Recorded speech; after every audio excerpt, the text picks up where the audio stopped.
Assalamualaikum warahmatullahi wabarakatuh. Jumpa lagi dengan saya Tama dalam Ada Apa Gerangan 2. Bagaimana kabar kalian? Semoga selalu diberikan kesehatan dan juga rezeki yang cukup. Kita kembali di Ada Apa Gerangan 2, di mana di sini saya akan khusus membacakan cerita-cerita mistis bersambung. Kita lanjutkan cerita yang berjudul Cilencang yang ditulis oleh Kang Tekad Pangestu dari Cianjur. Cerita ini merupakan adaptasi dari kisah nyata ya, di mana penjelasan-penjelasan yang ada di dalamnya adalah pengalaman asli dari penulis, termasuk pengetahuan tentang alam-alam gaib dan makhluk-makhluk gaib dari sudut pandang Sunda Buhun. Jadi bagi teman-teman tetap fokus dalam menyimak, bisa jadi ini bertentangan dengan pengetahuan kalian. Jadikan saja sebagai tambahan informasi ya, karena sebenar-benarnya pengetahuan adalah milik Tuhan, Allah Subhanahu wa Ta'ala. Yaudah yuk kita lanjut. Teman-teman Ada Apa Gerangan, ceritanya mulai dari sini.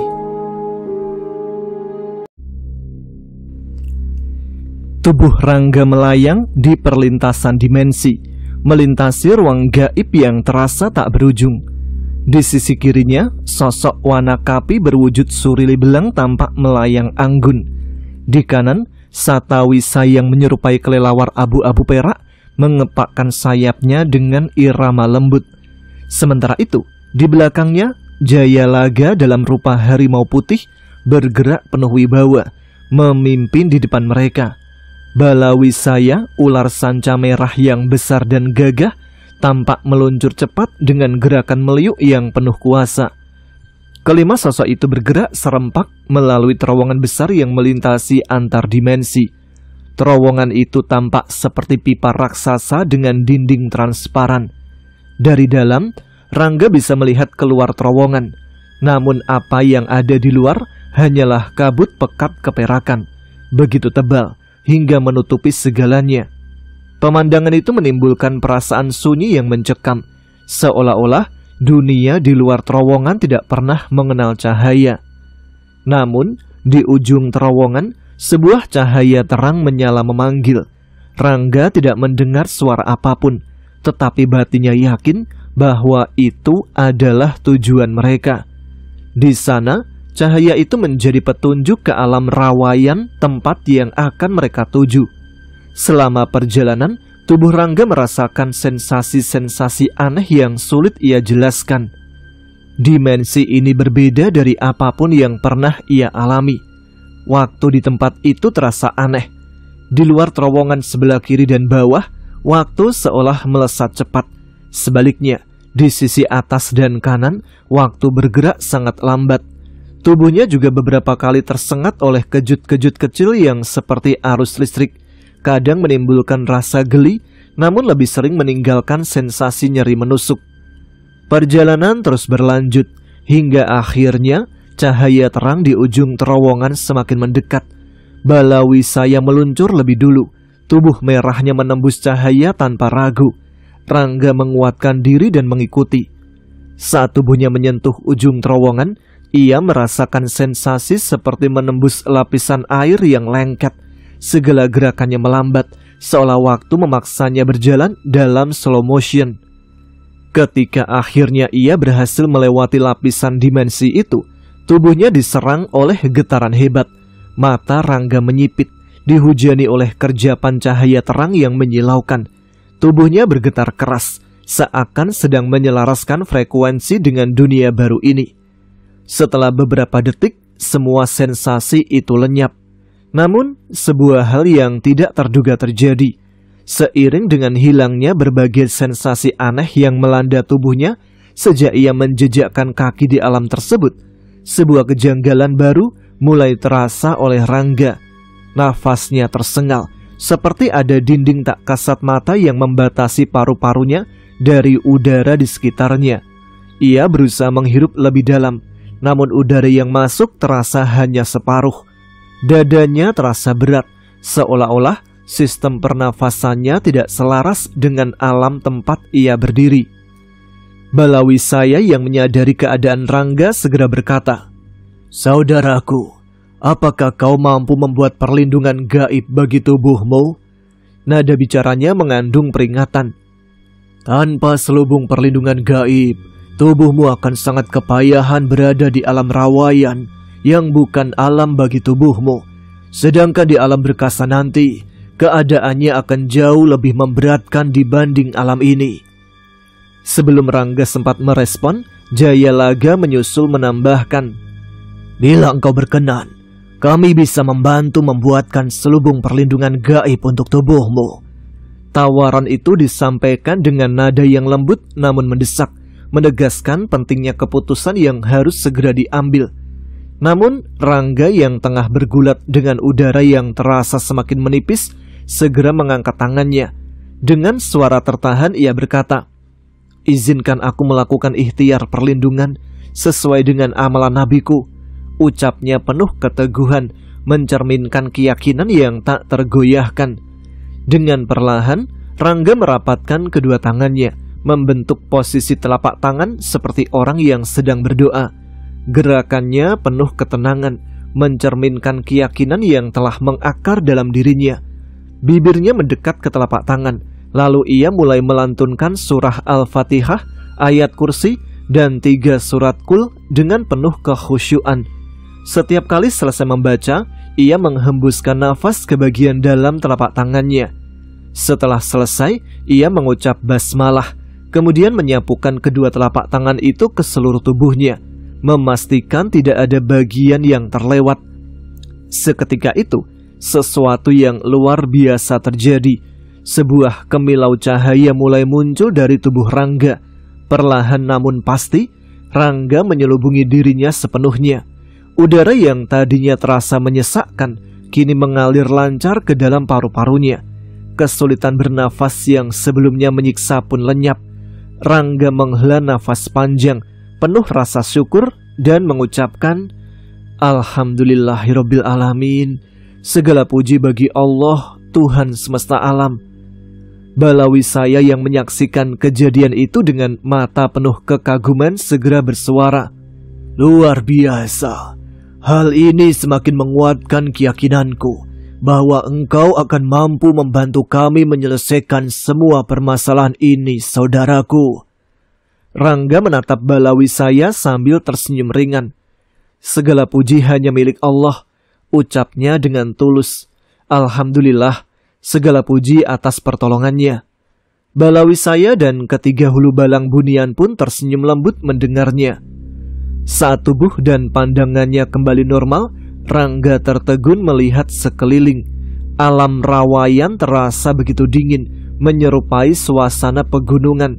Sunyi menyelimuti tempat itu, hingga heningnya terasa mencekam.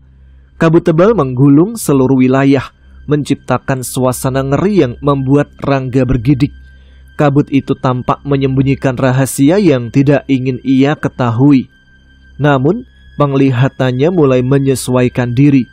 Di balik kabut, ia melihat sosok-sosok tidak lazim. Tubuhnya tercekat saat mengenali beberapa di antaranya. Manusia dengan tubuh penuh luka dan kepala yang somplak, yang oleh masyarakat Sunda disebut jurik burak.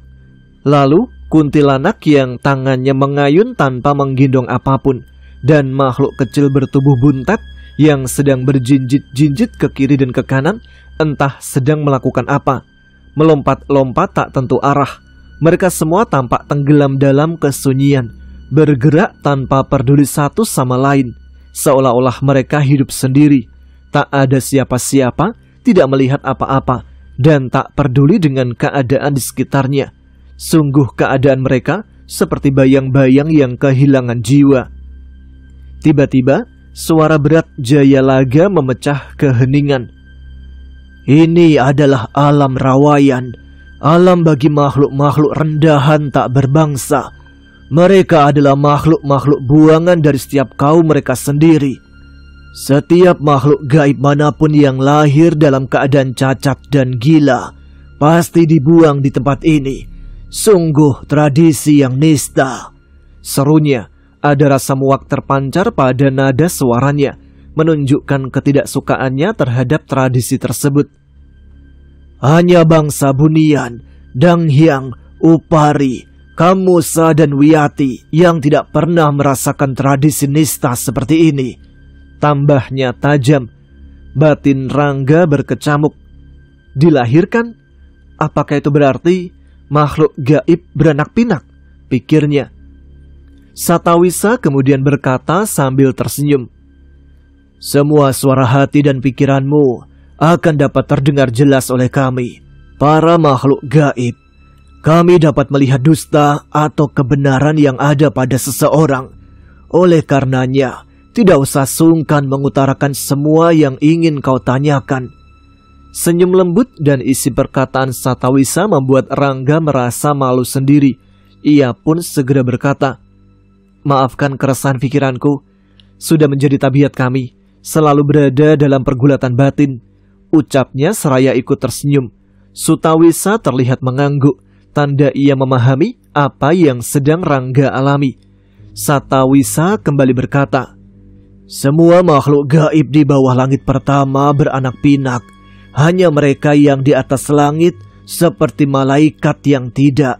Suaranya lembut penuh pengertian. Wanakapi menambahkan, berusaha memberikan penjelasan sejelas mungkin pada Rangga. Para makhluk alam ini, karena nalar mereka yang rendah, sesekali tersesat dan bergentayangan di dunia manusia, dalam wujud arwah-arwah maupun wujud-wujud yang menyeramkan lainnya. Mendengar hal tersebut, Rangga spontan bertanya, dalam wujud arwah-arwah, bukankah tak ada sesuatu yang disebut dengan arwah gentayangan? Tanya Rangga. Karena saat seseorang manusia meninggal, maka rohnya langsung berpindah alam ke alam barzah, tambahnya. Wanakapi menjawab, ya, benar. Sejatinya tidak ada yang disebut arwah gentayangan. Itu hanyalah sebuah ungkapan salah yang dilakukan manusia. Yang terjadi adalah saat seorang manusia meninggal dunia, maka mati pula aura yang ada pada diri manusia tersebut. Aura yang sudah mati itu dikenal dengan istilah kumara. Kumara akan mengambang sekitar 1 jengkal selama 7 hari ukuran manusia di tempat orang tersebut dikuburkan. Dan bila kumara ini diserap oleh makhluk gaib, maka makhluk gaib itu akan secara seketika memiliki ikatan, perasaan, gaya bertindak, dan bertingkah laku seperti karakter manusia yang telah meninggal tersebut. Dan keseluruhan makhluk yang melakukan penyerapan kumara itu juga akan seketika menjelma persis sama dengan keadaan fisik bagaimana orang tersebut meninggal. Wanakapi kembali melanjutkan penjelasannya. Penyerapan kumara merupakan hal yang sangat terlarang bagi seluruh makhluk gaib. Melakukan perbuatan itu akan mengakibatkan hukuman buangan ke alam rawayan. Dan para pelaku penyerapan kumara akan sangat mudah dikenali.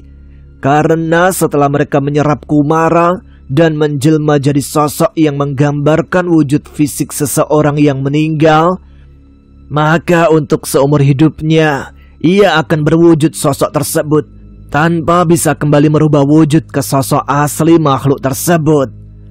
Penjelasan itu membuat Rangga terpaku, terpesona oleh kompleksitas dunia gaib yang baru ia dengar. Namun belum sempat ia merespon perkataan Wanakapi, Balawisaya tiba-tiba bersuara, "Sang juru kunci dan putrinya telah hadir." Rangga menggerakkan kepala, mengikuti arah pandangan Balawisaya. Dari kejauhan, 2 sosok berselubung cahaya tipis tengah melayang mendekati mereka. Setelah menembus lapisan dimensi yang memisahkan alam, sosok Abah Asnaji dan Genyas akhirnya hadir di antara Rangga serta 4 makhluk gaib dari bangsa Bunian. Kehadiran mereka berdua membawa kelegaan bagi Rangga. Kemudian Balawisaya berkata, "Tugas kami adalah mengantar kalian hingga alam rawayan." Nada suaranya terdengar mantap namun syarat kekhawatiran. Matanya meski berada dalam wujud seekor ular, memancarkan emosi yang mudah terbaca oleh semua yang hadir. Ia menatap langsung ke arah Rangga. "Saudaraku, Aku mohon, lakukan tugasmu secepat mungkin. Selamatkan Bagas dan Bulan, lalu segera tinggalkan alam berkasan. Lupakan urusan mengalahkan Rati Wilaca. Kau tidak memiliki kewajiban untuk itu."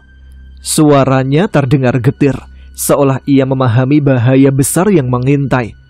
Jayalaga, harimau putih yang berdiri gagah di sisi Rangga, turut berbicara. "Para pemimpin agung bangsa gaib di alam Parewangan telah memutuskan, jika penyelamatan Bagas dan Bulan berlangsung terlalu lama atau gagal, mereka sepakat untuk menghancurkan gerbang dimensi antara Parewangan dan Berkasan. Itu adalah satu-satunya cara agar pasukan Rati Wilaca tidak dapat menyerang Parewangan untuk beberapa waktu." Mendengar hal itu, Genyas tak bisa menahan rasa geramnya. Bagaimana bisa para pemimpin agung bangsa gaib mengambil keputusan sepicik itu? Apakah mereka tidak memikirkan keselamatan Kak Rangga, Bagas dan Bulan? Serunya. Raut wajahnya memerah dan emosinya membuncah. Namun sebelum kemarahan itu meledak lebih jauh, Wanakapi, sosok Surili Belang, berbicara dengan suara lantang. "Putri Sang Juru Kunci, dengarkanlah penjelasan kami terlebih dahulu. Kami semua memikirkan keselamatan kalian bertiga. Namun ada hukum kodrati yang tidak dapat dilanggar oleh siapapun di semesta ini. Rati Wilaca, meskipun berkuasa, tidak akan bisa menyakiti Bagas dan Bulan. Mereka adalah para anak ambar, dilindungi oleh hukum yang lebih tinggi dari kehendak siapapun." Satawisa dalam wujud kelelawar perak melanjutkan dengan suara lembut namun tegas. "Anak ambar memiliki kemampuan luar biasa. Tangisan mereka mampu menghancurkan atmosfer alam gaib.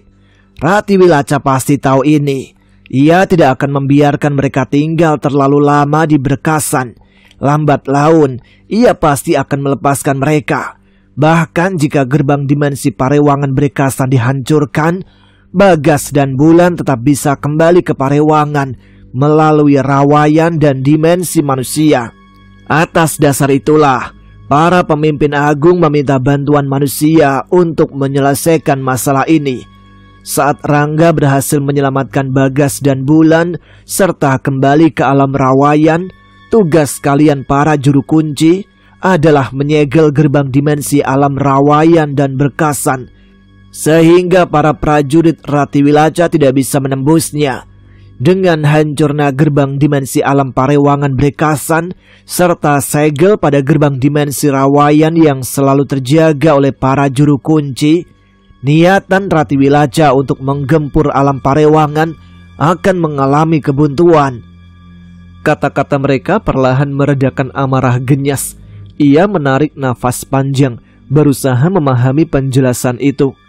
Aba Asnaji yang sejak tadi mendengarkan dengan seksama akhirnya bersuara.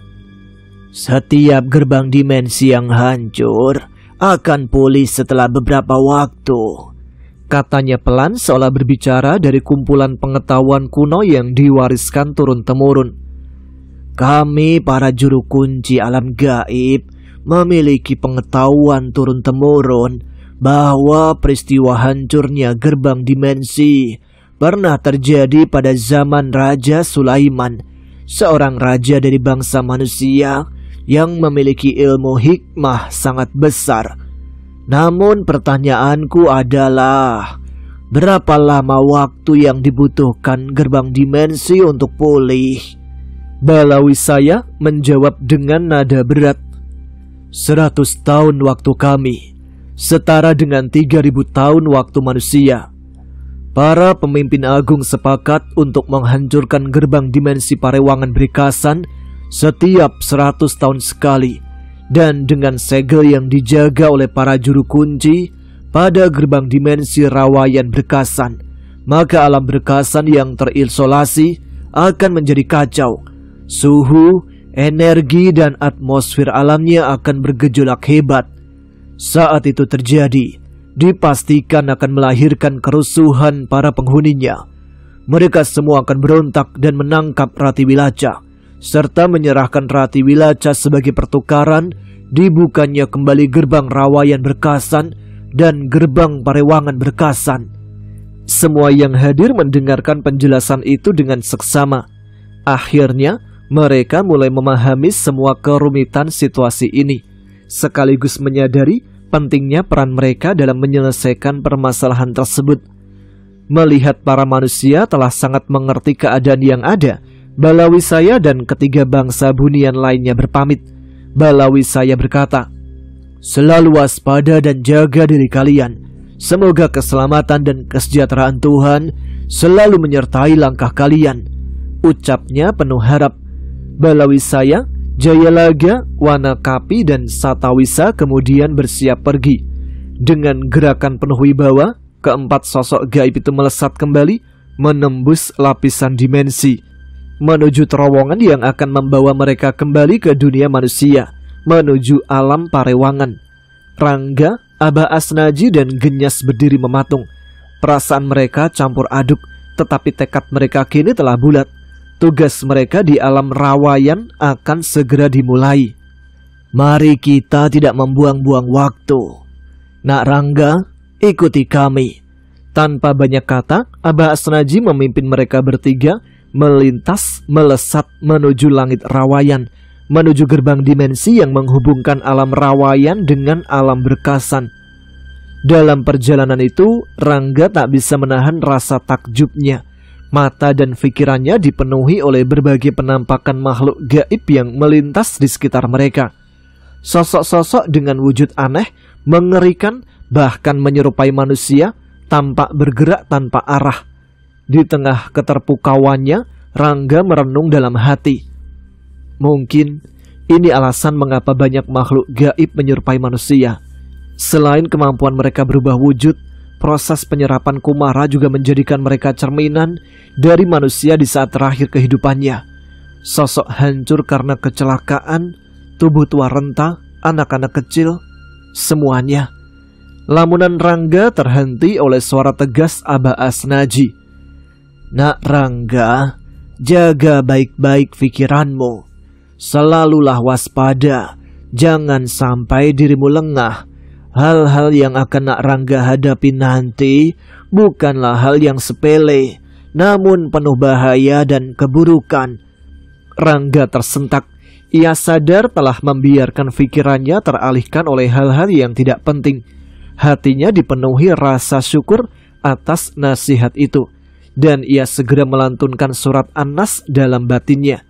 Dengan khusyuk ia memohon perlindungan Allah dari bisikan, khayalan, dan lamunan-lamunan samar yang bisa membawa keburukan ke dalam jiwa.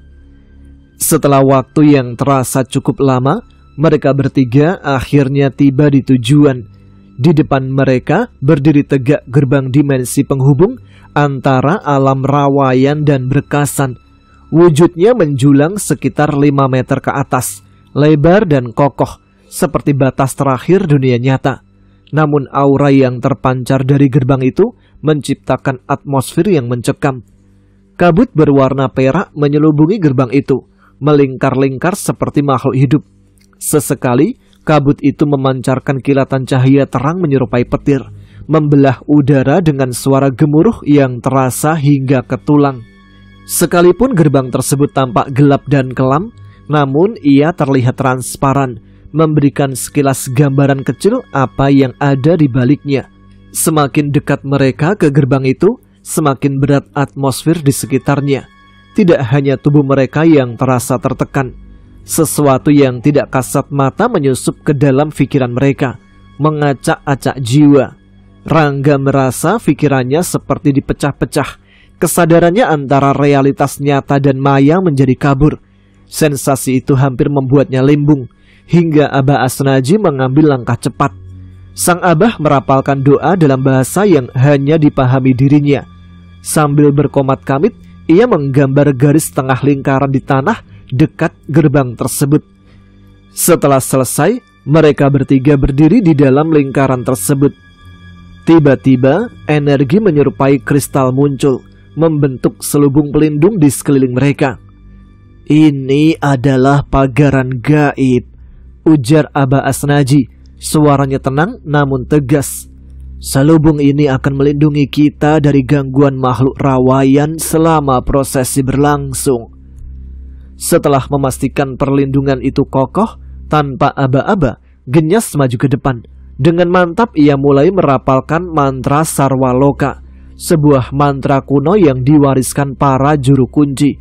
Suaranya menggema, mengisi ruang di sekeliling mereka dengan kekuatan gaib yang tak terlihat. Gerbang besar itu mulai bergetar perlahan. Semakin lama getarannya semakin kuat. Kabut yang melingkar di sekitar gerbang bergerak liar, seolah melawan kekuatan yang dipancarkan oleh mantra itu. Namun, suara Genyas tetap stabil, menguasai atmosfer yang kacau di sekitarnya. Perlahan, gerbang yang kokoh itu mulai terbuka, memperlihatkan alam kelam di baliknya. Ketegangan menyelimuti mereka. Rangga bisa merasakan detak jantungnya berpacu, tetapi ia tahu bahwa langkah ini adalah awal dari perjalanan yang lebih berbahaya. Pintu gerbang dimensi terbuka dengan suara berderak dan menggema, bagai sebuah dunia yang dibuka paksa setelah terkunci ribuan tahun. Udara di sekitar terasa semakin rapat, seakan alam ini menahan nafasnya. Dan seiring dengan pintu yang terbuka sepenuhnya, dunia menjadi terdistorsi.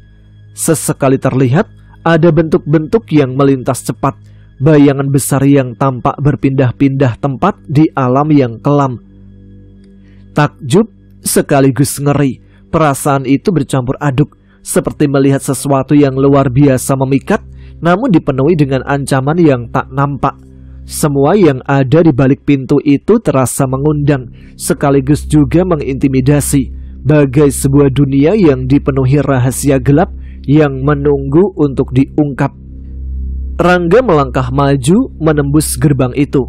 Begitu langkah pertamanya menginjak alam tersebut, waktu seolah berhenti sejenak. Suhu atmosfer meningkat drastis, tapi ini bukan panas biasa. Ini adalah panas yang menghanguskan realitas dirinya. Lalu semuanya berubah. Melangkah lebih dalam, seperti menembus lapisan realitas itu sendiri. Tubuhnya seolah ditarik kuat, bagai terseret sebuah pusaran yang tak kasat mata. Tidak ada atas atau bawah, tidak ada kiri atau kanan, hanya aliran energi yang memutar dan menarik, seperti gelombang kosmik yang menumpulkan nalar. Langkah-langkah kaki terasa berat, seolah tanah yang diinjak menahan setiap gerakan. Semua yang ada di sekitar terlihat melarut, tak ada matahari, tak ada bulan, tak ada siang, tak ada malam, hanya kelam yang menjalari segala sesuatu. Sesekali ada cahaya yang berkilat-kilat, namun ia bergerak cepat dan tak bisa dijangkau. Pohon-pohon yang tumbuh di sana tampak seperti daging yang membusuk. Ranting-rantingnya menjulur seperti tangan manusia yang berusaha meraih, meremas apapun yang lewat. Suara-suara samar, seperti bisikan ribuan suara tak dikenal, terus berdesir di sekitar, seakan dunia itu mencoba untuk berbicara, tetapi tidak ada kata yang bisa difahami. Setiap nafas terasa lebih berat, seakan udara itu sendiri penuh dengan kekuatan yang menggerogoti. Di sekitarnya, beberapa siluet makhluk yang lebih dari sekedar bayangan tampak mengawasi, namun tetap diam. Langkah kaki Rangga tertelan, hilang dalam kehampaan udara. Hanya ada suara nafas yang berdebar dan rasa mencekam yang terus menekan, menjadikan tubuhnya merasa terjerat dalam dimensi yang menakutkan. Dari kejauhan, sebuah bayangan besar terlihat menembus kabut tebal. Sebuah istana yang menakutkan berdiri tegak dengan siluet hitam yang hampir menyatu dengan keremangan alam. Menara-menara runcingnya menusuk langit kelam, dihiasi oleh cabang-cabang mati yang melilit seperti urat-urat kutukan. Dindingnya hitam pekat dan tampak dihiasi beberapa bekas luka dari pertempuran magis kuno.